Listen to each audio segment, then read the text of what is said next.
A young man from Essex has been arrested in China for staging a protest on the Great Wall of China. Peter Speller went to China with some friends to unveil a banner in support of a free Tibet. The banner reads, "One world, one dream, free Tibet."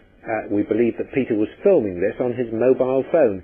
He was arrested soon after, and nothing has been heard from him since. His father Kim is at home in the village of Ashton, near Saffron Walden now. What have you done to find out where he is?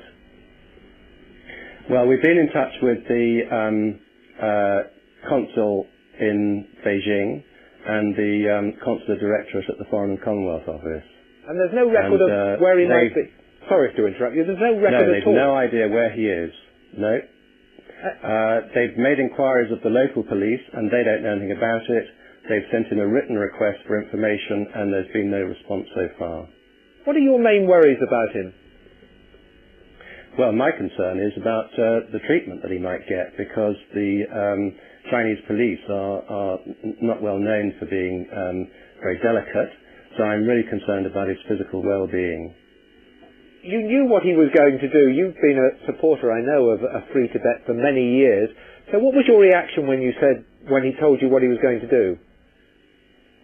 Well, it was a mixed reaction. On the one hand, I was quite thrilled that he was going to do it. On the other hand, it was filled with apprehension, and I was very concerned.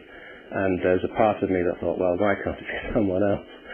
But, you know, I take my hat off to him. I'm very proud of what he's done, but I'm also, you know, really anxious about the consequences. If you don't hear anything soon, are you going to China, or what are you going to do?